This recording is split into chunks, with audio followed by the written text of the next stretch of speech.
not to talk about a bad trade. And ask the question, what will a man give up for sin?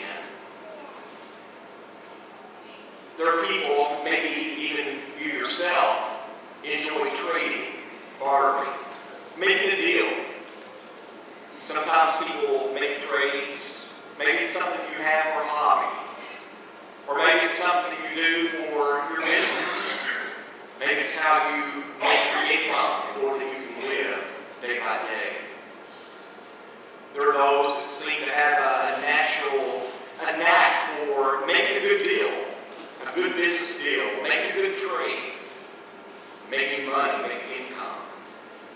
And now we're not talking about those kinds of trades. We're talking about, we're going to deal with this question about a bad trade. What exactly is it about the world that sometimes can hold us where we seem like we're unable to escape, to get away? What will a man or woman give up for sin? I suppose since the very beginning of time, when the evil one was tempting Mother Eve in the garden, going back to Genesis chapter 3, that very first temptation, as the evil one seduced Eve, the evil one has always wanted to try to present an upside, a positive side for sin. The evil one wants to deceive you and me, to participate, to involve ourselves in those things which are forbidden by God. Think with a moment about the temptation with Eve in Genesis chapter 3. Of course, Eve was able to recite what God had said, the warning that He had given concerning this fruit that was of this tree in the middle of the garden. No, we're not to eat of it. Not even we're to touch this tree, because we will surely die. That was a warning that God had given Eve and Adam. But Satan, he was not satisfied with that. He said, no, you will not surely die. For God knows that in the day that you eat this fruit, your eyes will be opened and you'll be able to see as gods. You'll know good and evil.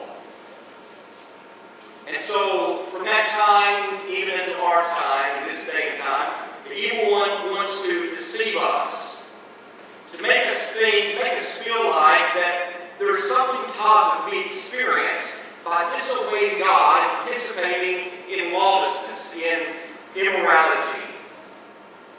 You and I must not allow ourselves to be deceived by Satan. The deceiver wants to make us believe that you and I can have our cake and eat it too. You've heard that expression. Have your cake and eat it too. It's an impossibility. But that's what Satan wants us to think about sin. That you can participate, there will be no loss.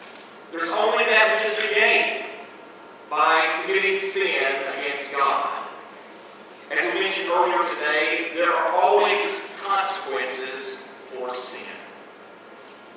Regardless of what the evil one says, in his temptation, in his lure, there's always a consequence or a plurality of consequences for sin. You and I cannot have our cake and eat it too. What will a man give up for sin? Some individuals are willing to give up their family relationships for sin. When we talk about family, we mentioned this morning, and you are well aware, we are God's family. God is our Heavenly Father, and you and I are brothers and sisters. We're heirs, joint heirs with Jesus Christ, who is our elder brother. And when you and I engage in lawless practices, we lose our relationship, our fellowship, not only with God, but with one another. In 1 John chapter 1, verse 7, if we walk in the light as He is in the light, we have fellowship one with another. And the blood of the Son cleanseth us from all sin. John is writing to Christians about fellowship. and how you and I are able to engage in fellowship with the Father, but also with each other. John was interested in those who read his epistle having fellowship with himself, with all the apostles, by believing the message, the testimony that they had given. But not only is there that spiritual family relationship that oftentimes is severed because of sin, but also that bond of blood, that blood kin connection that we have. In Genesis chapter 4, verse 8, the first two sons of Adam and Eve, Cain and Abel, in the process of time, you recall that Abel offered a sacrifice containing the fruit of the ground, and God did not accept his sacrifice as he did his brother Abel. In Genesis chapter 4, verse 8, we see where Cain, he rose up, he slew his brother. Cain, because of his wrath, because of his anger, his jealousy toward his brother, in God accepting his offering, rather than having a penitent spirit, rather than confessing his wrong and changing his life and offering a sacrifice that would be pleasing to God, he chose to take the life of his sibling. And thus that relationship was severed permanently. It was something that never could be undone. Family relationships oftentimes are severed because of the choice to engage in sinful practices. Such was the case with Joseph and his brothers in Genesis 37:28, when they determined, because of their wrong disposition of heart toward their brother Joseph, because of their jealousy toward him, they determined that they would sell him into the hands of the Ishmaelites. And because of that, as far as they were concerned, they were finished with their brother. They just knew that they would never see him in this life ever again. Think about the prodigal son.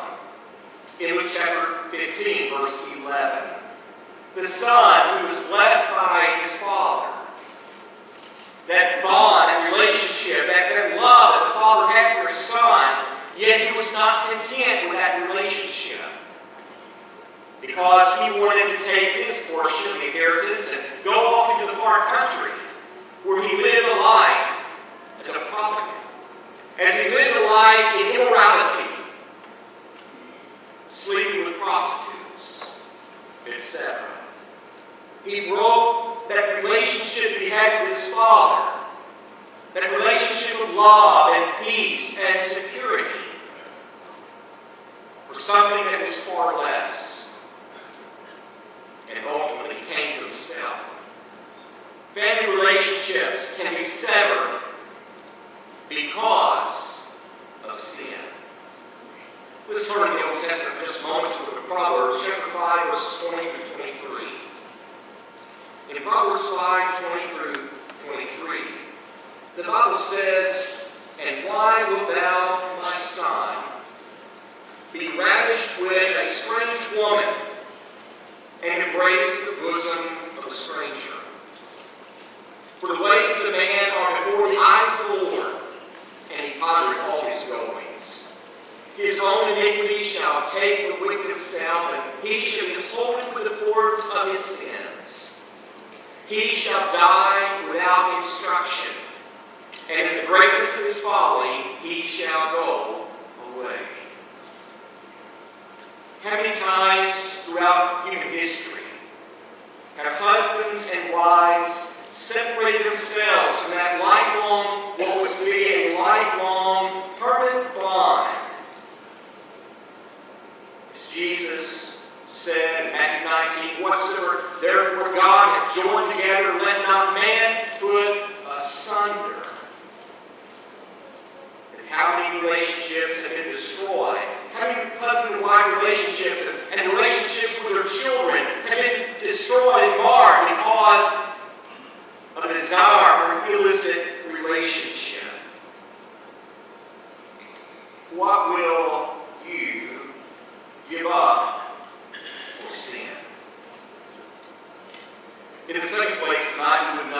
sometimes individuals give up their health in order to engage in unlawful and illicit practices. You recall in Exodus chapter 20, verse 12, God was given the Ten Commandments to Israel. And he taught the people there a principle that would be something that would promote their longevity. He told them to honor your mother and your father, that it may be well with you, that you may live long, have long years upon the earth. We are reminded that God loves and cares for his creatures. God cares about you and me. And the commandments that God has given, always, whether the people under the Old Testament living in that era, or the people living under the New Testament, that is you and I living under Christ, all of God's commandments, his instructions, are for our health, they are for our well-being. That we can have vitality, spiritually speaking, and that we can have a long life. God cares about our well-being. Yet we see so many individuals engage in practices that are harmful to their health. Drinking alcoholic beverages, that poison that enters into the body, affects the mind and every organ of the body. Some individuals use tobacco products, whether chewing or smoking cigarettes, bringing cancer, shortening their lives. Some people use drugs, illicit drugs, and prescription drugs. There is an epidemic in our country today with the use of opioids, painkillers. So many people are addicted to narcotics. You and I must be careful lest we become under the control of such things as these. Let's go back to Proverbs for a moment, to chapter 3. Proverbs 3, verse 7 and 8. Just before this reading, the word has been given to trust in the Lord. With all thine heart, lean not to thine own understanding, all thy ways acknowledge him, and he shall direct thy paths. Picking up verse 7 now. Be not wise in thine own eyes, fear the Lord, and depart from evil. God's people then, and God's people today, need to have a proper reverence toward God. Verse 8. And that reverence toward God, of course, will prompt us to hear and obey, to heed his message. It shall be health to thy navel, and marrow to thy bones. Some here is writing about the physical well-being that will come to those who trust the Lord and hear his word. Those who do his bidding will have the opportunity for good health. Let's turn a chapter over to chapter 4. Hear, ye children, the instruction of the Father, attend to no understanding. I give you good doctrine. Forsake you not my law, for I was my Father's son, tender and only beloved in the sight of my mother. He taught me also and said unto me, let thine heart retain my words, keep my commandments, and live. Give wisdom, give understanding, forget it not, neither decline from the words of my mouth. Forsake her not, and she shall preserve thee. Love her, and she shall keep thee. Wisdom is the principal thing. Therefore get wisdom, and with all thy getting, get understanding. Exalt her, and she shall promote thee. She shall bring thee to honor when thou dost embrace her. She shall give to thine head an ornament of grace, and a crown of glory shall she deliver to thee. Hear, O my son, receive my sayings, and the years of thy life shall be many. I have taught thee in the way of wisdom. I have led thee in the right paths. When thou goest, thy steps shall not be straitened. And when thou runnest, thou shalt not stumble. Take fast, hold of instruction. Let her not go. Keep her, for she is thy life. Enter not into the path of the wicked, and go not in the way of evil men. Avoid it. Pass not by it. Turn from it, and pass away.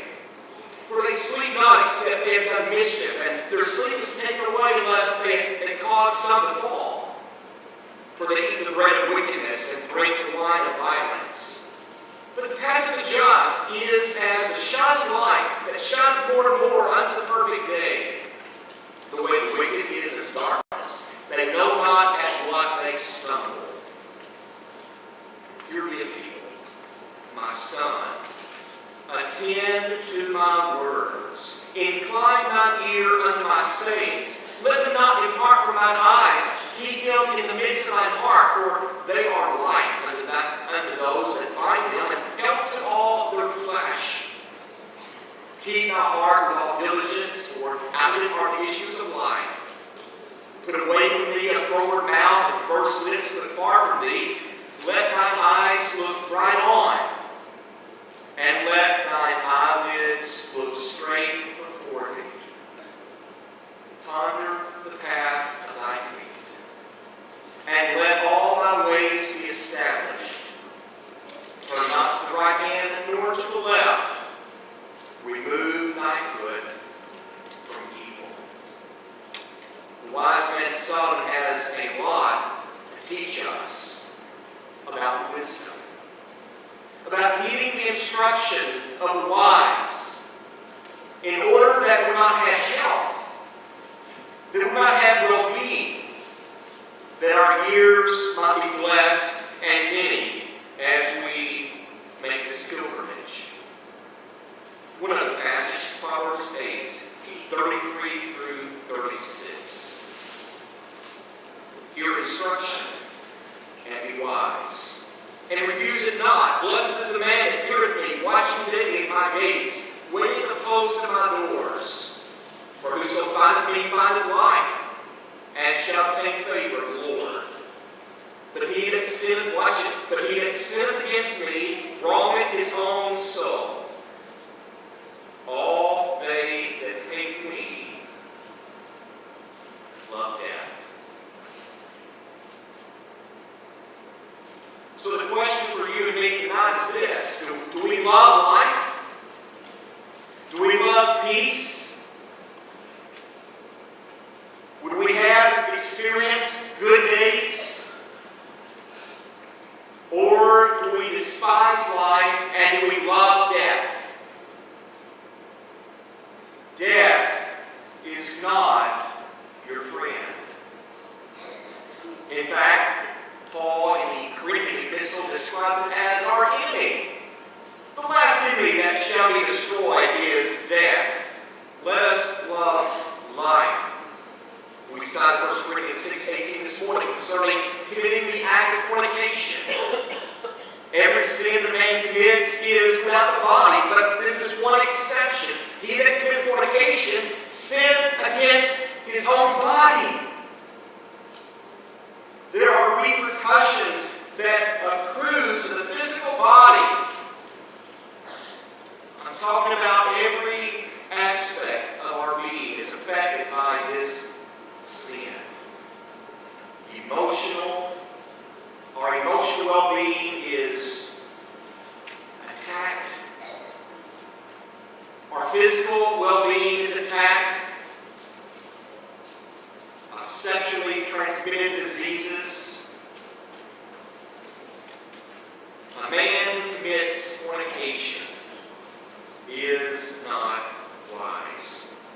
And so now we ask the question, will you and I make that kind of a trade? Will we give up our health to practice sin? And in the third place tonight, I think about a good name. There are so many people tonight who are willing and have given up their good name in order to engage in a moment of sinful activity. In Proverbs 22 verse 1, as well as Ecclesiastes 7:1, emphasis is given to the blessing of having a good name. It is better to have a good name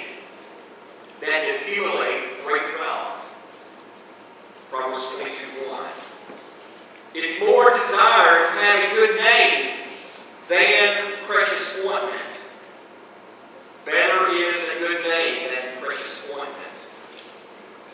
A good name.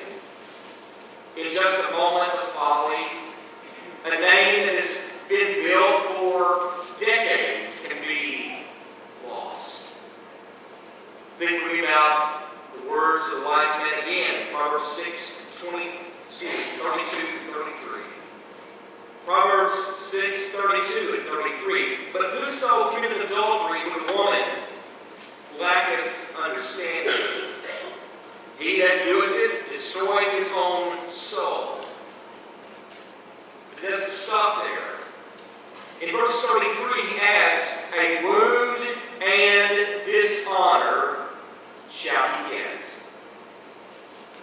and his reproach shall not be wiped away. Reproach, dishonor. That's a heavy price to pay. That's a heavy weight to bear throughout life. To be known as that one who committed adultery. A person who broke his marriage vows to the bride of his youth. In the fourth place tonight, a bad trade. What will a man give up for sin? Will you give up your soul?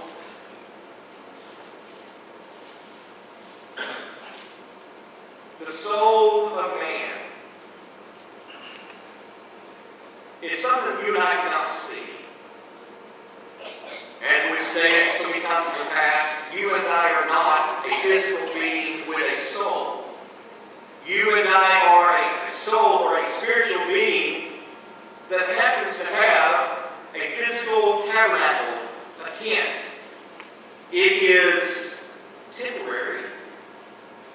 But that inner person, we're talking about the intellect, we're talking about the emotions, we're talking about our personality, who we really are. I mean, who I really am is not this physical that you see. There is the inner man that will live on past death. That inner part of me that will live somewhere in eternity.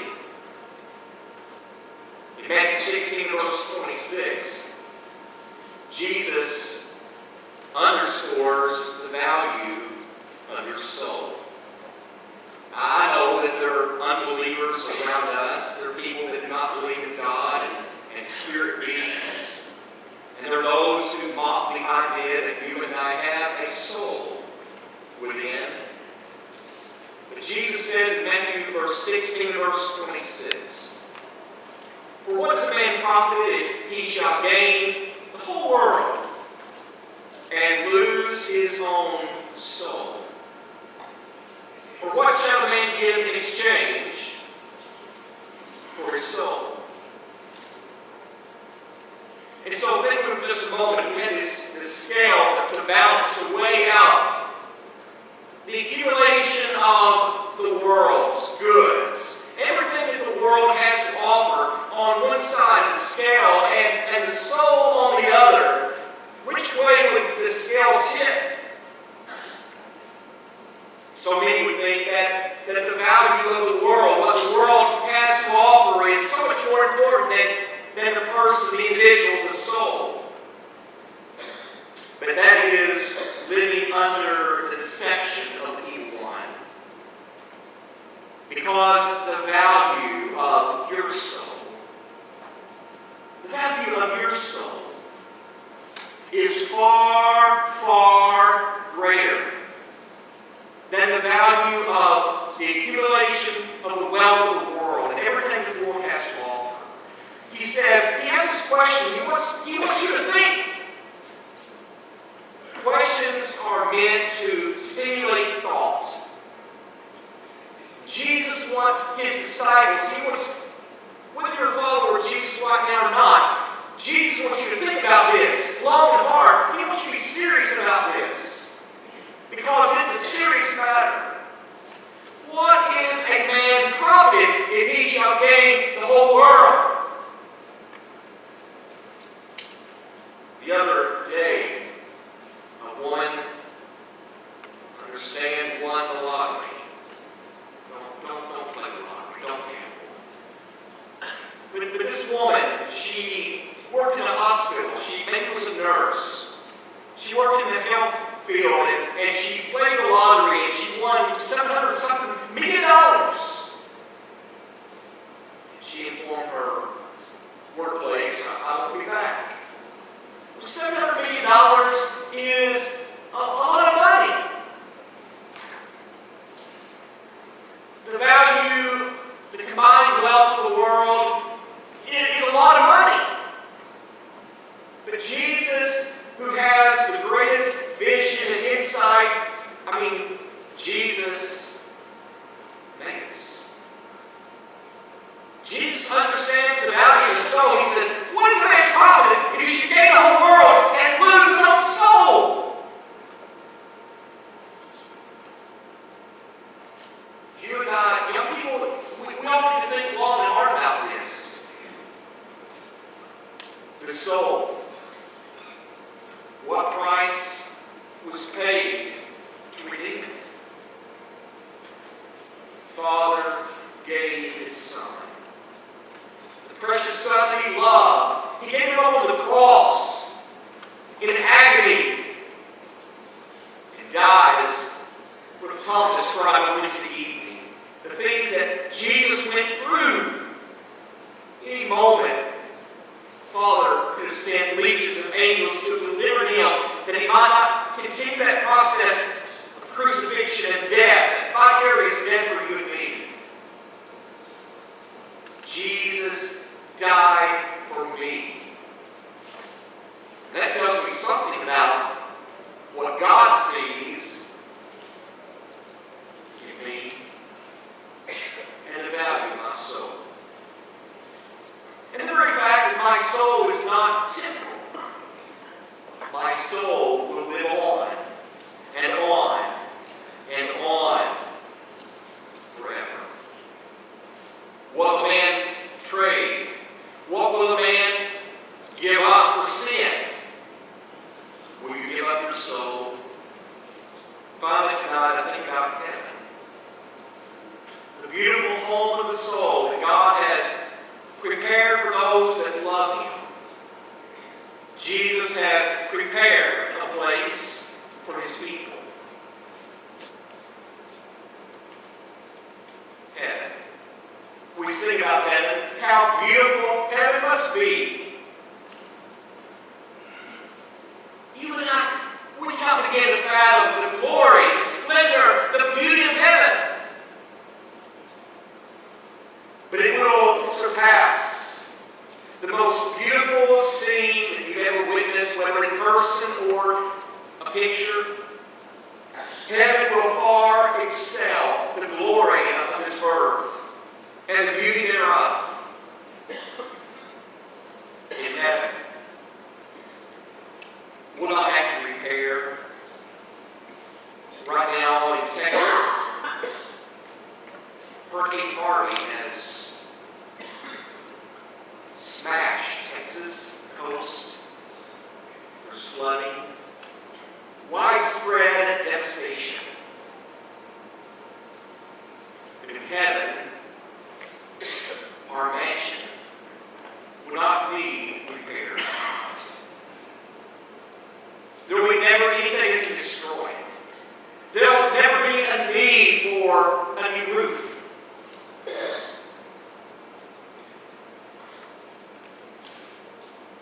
How wonderful heaven must be. A place where there will be no more night. A place where there will be no more disease. No more cancer. No more leukemia. No more illness. Everything there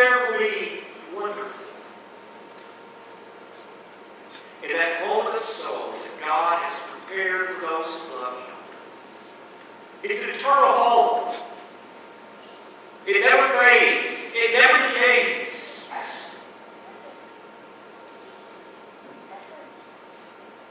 What will a man give up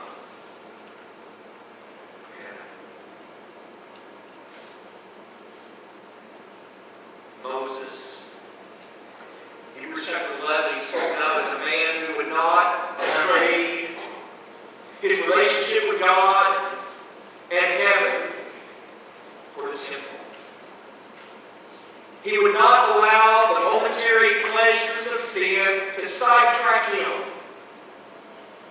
and get him going on a different path away from the God of life. What about you and me? Can you and me be like Joseph? Can we stand up firm and say no to sin? Can we say no to the evil one? Can we refuse to make a bad trade? Sometimes people reflect on trades in the past. Just yesterday, I was listening to one of our brothers talk about a vehicle that he had back a few years ago. Maybe it was a 50-something Chevrolet.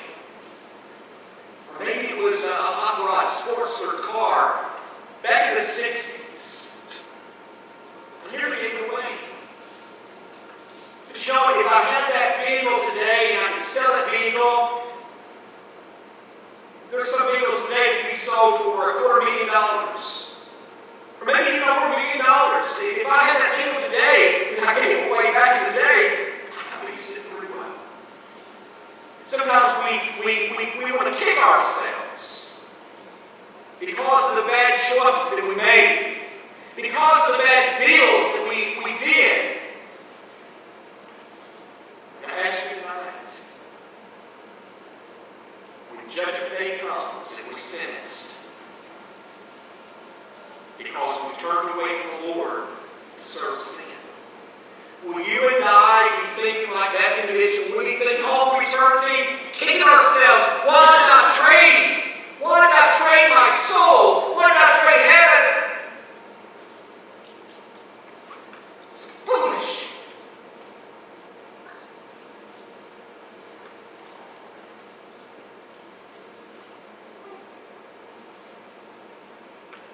You and I not forfeit heaven for material, for some momentary pleasure.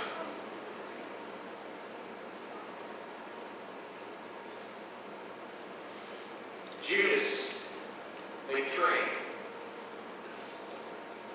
He traded the Lord 30 pieces of silver.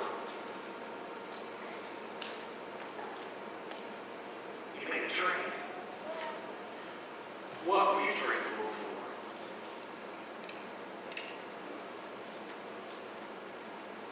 What will you trade the Lord for?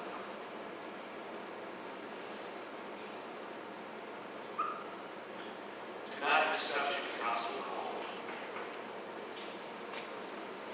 You have your sins washed by the blood of the Lamb. The best thing that you ever do in your life is to come to Christ for cleansing, renewal, regeneration. Sin destroys. The wages of sin is death. Romans 6:23. But the gift of God is eternal life through Jesus Christ, our Lord.